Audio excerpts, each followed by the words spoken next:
I'm reading today from Rays of the One Light. Thank you.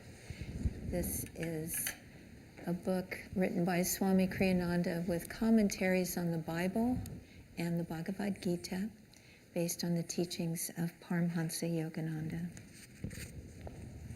This week is entitled The Divine Ascension. Truth is one and eternal. Realize oneness with it in your deathless self within. In the Gospel of St. John, chapter 14, we read, I am the way, the truth, and the life. No man cometh unto the Father but by me. What is this I Jesus is referring to when spoken by a master who has conquered every vestige of ego consciousness? Therein lies the mystery of true scriptural teaching, that I that is no I. Does it even exist? In what way is it different from the consciousness that animates other human beings? Jesus was not saying, look at me, don't look at other masters. He was saying, rather, look at the divine self that is the essence of who you are. Your very own self. You are that I.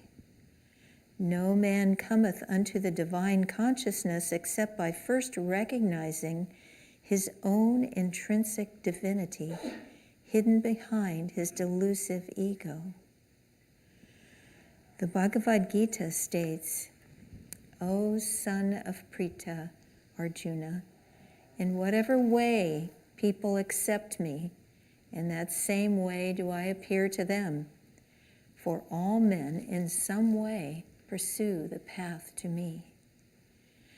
Meditate on the divine incarnations. Their lives and the consciousness animating them will be your stairway to the infinite. Thus, through Holy Scripture, God has spoken to mankind.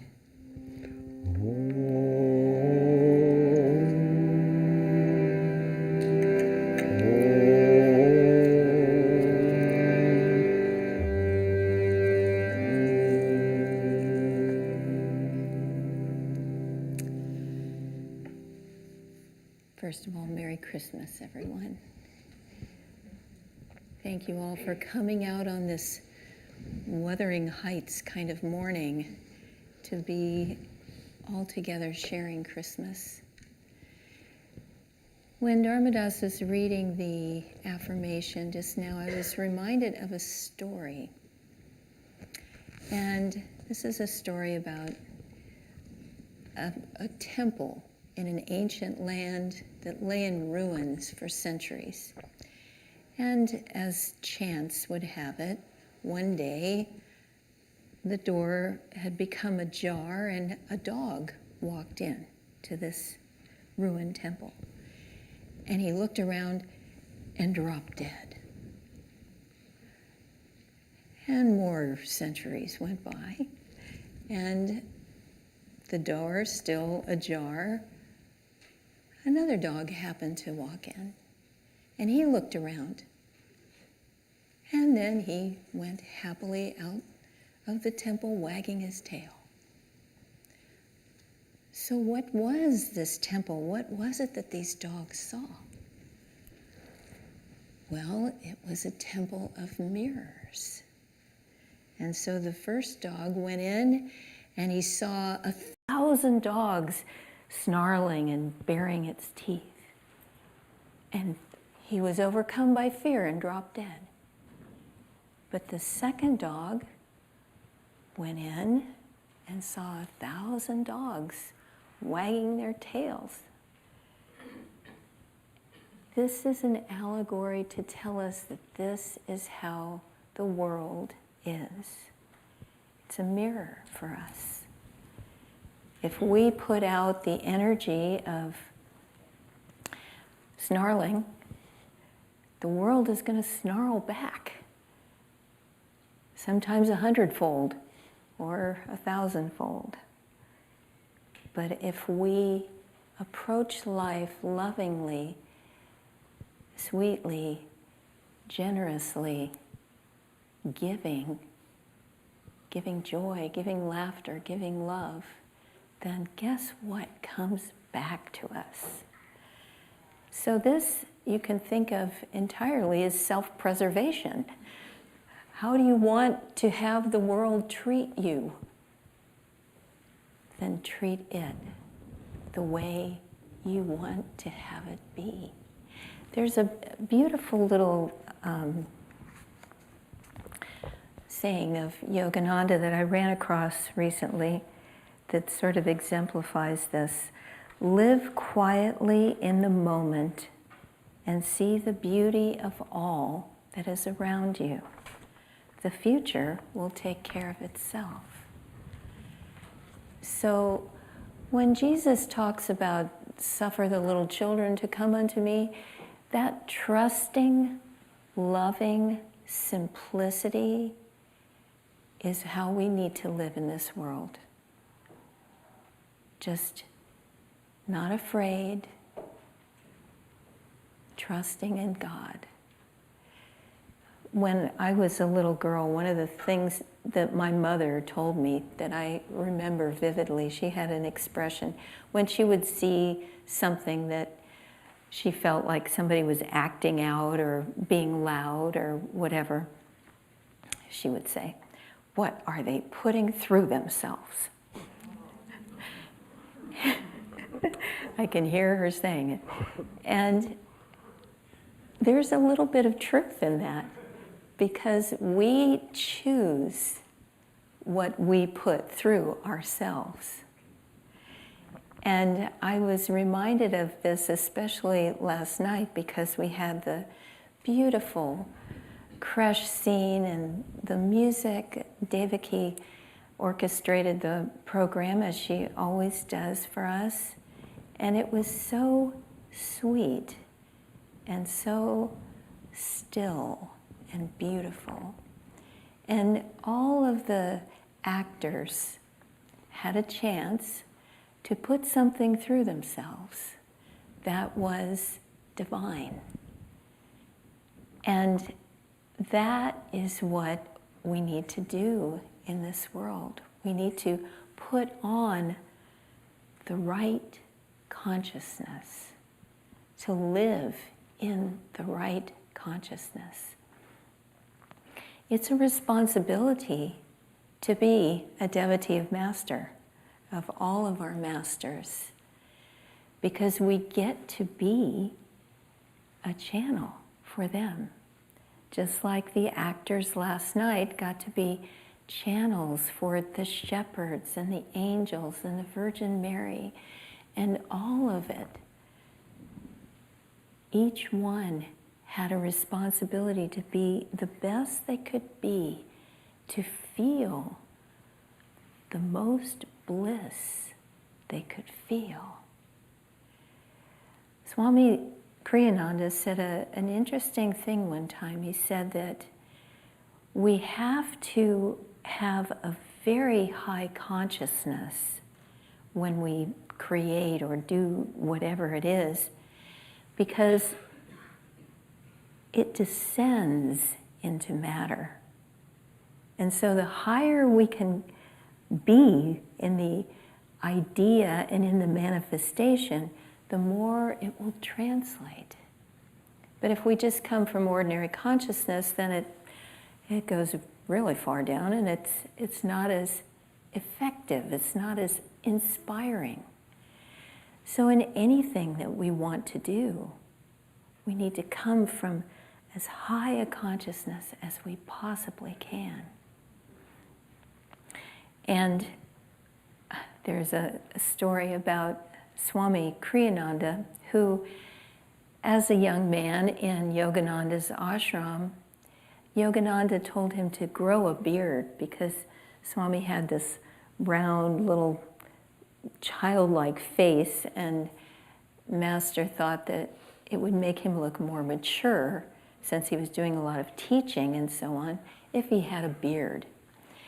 And so a local group at Easter time asked Swami since you look so much like Jesus, would you play Jesus in our Easter play? And so Master agreed to let Swami do that. And afterwards, Yogananda said to Swami, well, people are saying you really looked like Jesus. And Swami replied, well, Master, I'd rather be like Jesus than just look like him. And Master said, that will come. So even though we struggle, we go through so many things in this world, still, that is our destiny. That's what we were born for, to have that consciousness and to express that consciousness, to give as Jesus gave, love unconditional to everyone he met. We were greeted this morning, we got here about, 8:15 in the morning, foggy, cold, nobody on the streets, and we came in the parking lot and got out of the car, and there was someone across the street, and we didn't know him, but he started waving, Merry Christmas, Merry Christmas, and we waved back, Merry Christmas. Who was that man? That was God. There's a little electronic Christmas card coming to many of you. If you don't receive it, email me at anandasacramento.org, and I will put you on the list to send you these e-cards. And it's a very unusual one. I don't usually send ones like this, but I found it very inspiring. And if you click through, it will tell you more about the card. And it has a quote from someone from the last century, and I don't remember his name, and I can't quote it exactly, but anyway, to paraphrase it, he said, isn't it ironic that every Christmas we celebrate the homeless in every home? Mary and Joseph couldn't find a place to stay. They were homeless, weren't they?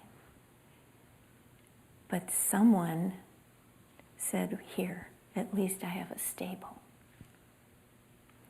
So let us open our hearts to everyone we meet, even if it's just someone waving across the street all by himself, who knows if he has a home or who he was, but he was God.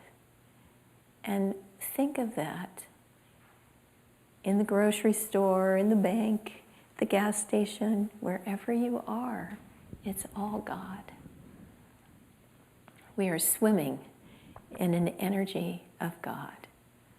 We think we're separate human beings, but that altar of hearts that Yogananda said in that reading, that's what unites us. And if we put through ourselves that consciousness, then we are happy, no matter what the circumstances. And if we put on the consciousness of I, my, me, and mine, and what Christmas presents I'm going to get today, and what I want, and all of that material consciousness, we're going to be unhappy. But if we live the consciousness of Jesus and say, Father, forgive them, for they know not what they do, when they crucified him, if we forgive when somebody steps on our foot or jostles us in a crowd, all the things we get upset about, they're all little things. Have forgiveness be the hallmark of your consciousness. And then, like Jesus, we can soar in that light. I was very struck, and I'll just close with this. I was very struck when Dharmadas, during the all-day meditation, well, for one, he played that incredible piece from the Messiah, and he will give ye rest. I forget what the name of it. He shall feed his flock. He shall feed his flock. I felt like I was listening to an angel sing that. It was so incredibly beautiful. But he also had Master reading the poem by Francis Thompson, The Hound of Heaven. And I wrote it down. I'm not sure if I can remember it. Let's see if I can remember it. God is saying to the devotee, all that your child's mistake thought was lost, I have saved for thee at home. Take my hand and come. We suffer in this world because we think of ourselves. If we stop thinking about ourselves, guess what? We become happy. Think of others, give to others.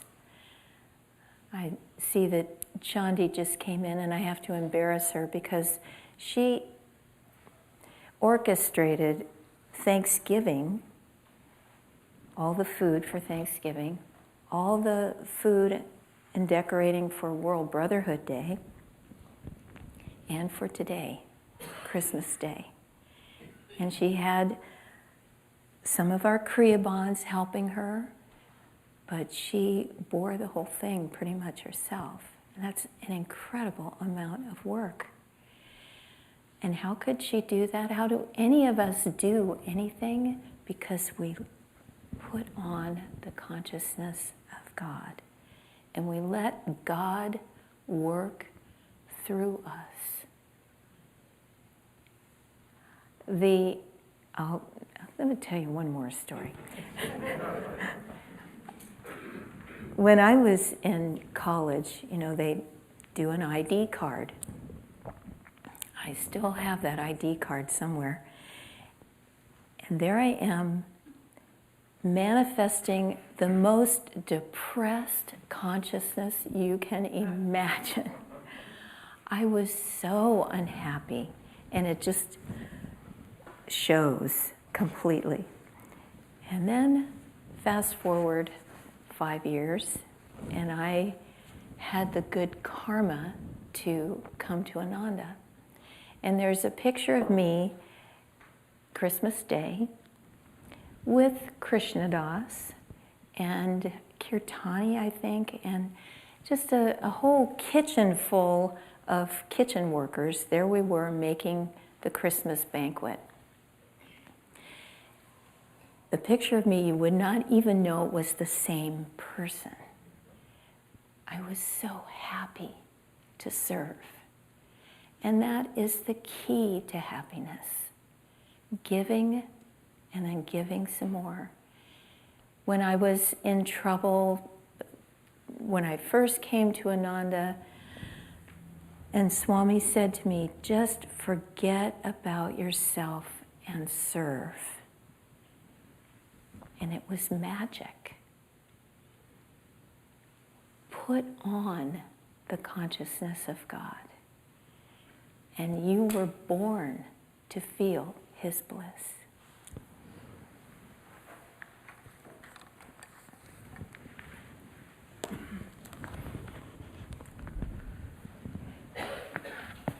Those lovely stories reminded me of a few of my own that I'll share. One of them was my first Christmas at Ananda, and which began in a sense, like this Christmas did with an all-day meditation 2 days before. And I had this bizarre notion that if I fasted and I walked all the way up to the meditation retreat, somehow it would go better. And all-day meditations were a very new concept for me at the age of 19, and actually it was almost the age of 20. I was about to turn 20 then. Anyway, so that was a challenging all-day meditation. Swamiji divided the meditation. It's the only time that I can remember that the meditation at Ananda Village was in 2 places, but we didn't fit in one. And so he gently asked those who were newer to sit in the temple, the proper temple, and those who were more experienced sat in the common dome, which was adjacent but a little ways away. Anyway, and then he walked back and forth between the two and meditated part of the time in one and part of the time in the other. But anyway, whenever he was in the temple, he always wanted the windows open. Well, it was freezing cold, and I was, sitting near one of those windows. So not only was I hungry and tired and my rear end hurt, but I was cold. It was really cold. If you're fasting, your temperature goes down anyway. So anyway, that was not a great beginning. But I remember Christmas Day because it was this lovely, shared Christmas, in the temple with 100 people or something crammed in there and presents going every which where. And then afterwards, we had a sort of a quieter Christmas, just a few friends and I. But one of the things that really touched me about that is that this was a couple, Ann and Michael, had the instinct to invite someone else. Sort of like the guy across the street who hollering, "Merry Christmas." This was somebody that none of us knew very well, but he didn't really have anywhere else to go on that Christmas, and so we invited him to share ours with us. And I remember thinking at the time, that's what it's supposed to be. There's supposed to be a little bit of a reach, a little bit of a drawing in more, because otherwise the familial part can get a little overgrown or ingrown, or I'm not sure what the word I want is, but it can kind of get a little, then somebody gets upset. I'll give you another example from my checkered Christmas history. This relates to the I, my, me, mine part of what Nirmala was saying. So I was maybe 7 or 8 years old and growing up with a twin sister and sharing our birthdays on Christmas. Yes, I'll admit it. We celebrated, people would often say, "Oh, you got gypped." Well, no, we didn't. I just did it a little differently. We celebrated Christmas in the morning and we celebrated birthday in the afternoon. Okay, fine. When we got presents in the morning that were for Christmas and presents in the afternoon for our birthdays. Okay, well, we also got stockings, and the rules were very clear. You could open one present on Christmas Eve, and that had to be all together. But if you got up in the wee hours of Christmas morning, which of course, that's what I did, you could open your stocking.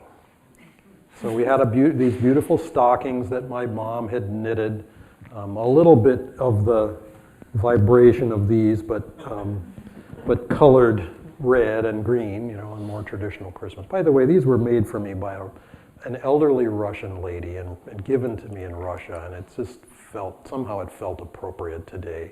She knitted them herself, and it's just very touching. Anyway, well, I couldn't stop on this day for just the stocking. I wanted, anything that had my name on it got opened. So you have to realize with a twin sister, there's going to be presents that are for both, like both together. Not just like one or the other, but like both. Well, all of those got opened too. Well, I was sort of in, full swing with this process when, Santa and Mrs. Santa were up into the wee hours themselves, and hooting and cackling and, et cetera. I mean, there was always a bite out of the cookie we left for Santa. There was always a note from the, with a hoof print from the reindeer. I mean, it was the whole thing. They really did it up. But she knew, her spider sense was tingling, that something wasn't right downstairs. And she came down. Well, the saying, if mama ain't happy, ain't nobody happy? Well, mama wasn't happy with me that particular day because I had not just opened all my presents and the ones that also had my sister's name on them, but I completely lost track, had not a concept of who had given anything. Which is a big problem, because how are you going to thank Aunt Martha for the lovely sweater if you don't know that Aunt Martha gave you the lovely sweater, et cetera, et cetera, et cetera. So anyway, I learned something important from that, not just from that day, which obviously is pretty memorable, because it's been a few years since I was 7 or 8 years old.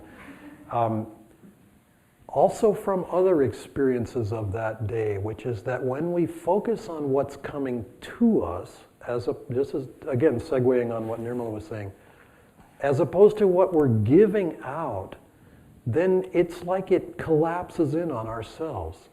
And we start feeling sorry for ourselves or comparing, well, I didn't get the whatchamajigget, and they, she got, or they got, or, my friend, he got a what was it called? A mini bike. That was the dream of every kid in our neighborhood, was to have a little motorcycle, little gas pack. They kind of wee. You go shooting around the neighborhood, way too loud and way too quickly. But well, my parents never gave me a mini bike. It was one of the laments of childhood. They also knew that maybe I would kill myself if I got on the thing. So, maybe it was a blessing in disguise, but at the time it seemed like, nyeh.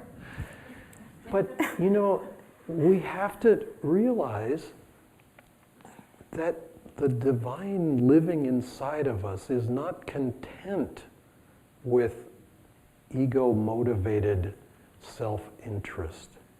That line, it's very interesting, that line, I am the way, the truth, and the life. No man cometh unto the Father but by me. That line is often used by Christians to sort of divide. It's like, no, we've got the one thing, and everybody else is missing it if they don't have that name.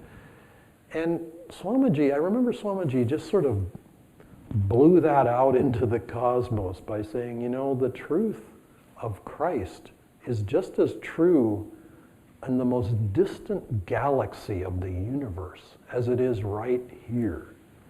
So we can't limit it to just one name and one life and one place and one time. It's universal. And yes, it lives inside of us. And that blessing and that challenge of realizing that the universe is giving back to us what we're putting out into it. How we look at it is what we see. I love that little phrase from the affirmation. The universe is both a mirror and an affirmation. It's a mirror because we see ourselves all the time, but it's also an affirmation because what are we reaching for? What are we looking for? What are we paying attention to? That attention is focused on whatever's most interesting to us. And, it may be Christmas presents because today is Christmas, but it may also be something uplifting. We had this amazing time with Swamiji, living with him in India, and so we celebrated Christmas and we did all the traditional things. We'd have a pancake breakfast on Christmas morning. That was kind of our thing, was to do it up. And a few times Ananda from Assisi was there, and pancakes are his specialty. So we would let him do the pancakes, and he would separate the eggs, the yolk from the whites, and he'd get these really fluffy, incredible pancakes. I just remember thinking, my God, this is just divine. It's like divinity right in a pancake. It's just, it's like, how can this be? But it was much more than just the pancakes. It was also this loving consciousness that went into it. I remember one year because, our first year or two over there, we felt a little forlorn or a little separate from the Christmas consciousness. And I remember at one point, a few days before Christmas was coming along, marching along closely, and we still hadn't sort of felt it yet. And I put on Handel's Messiah. Nirmala was alluding, I played one song from it the other day, but I mean, the whole thing is 2.5 hours long. I put the whole thing on. I had managed in the year 2004 to download it into my iPod. It was like miracle in space of, I don't know, a few minutes. I put that on, and I remember Swamiji came, we just was playing in the house, but Swamiji came in, sat down on the couch, enjoyed it, turned sideways and to lay down sideways. We listened to the entire thing. I remember at the end of it, he had tears running down his face. And it was like, we all knew, okay, now it feels like Christmas. Now it feels like we have this connection to the consciousness of it. But in all the years that we either worked with Swamiji, like Nirmala worked with him for 25 years, 30 years or something. We lived with him for 5 or 8 years. I can count on one hand the number of personal conversations that I ever had with him.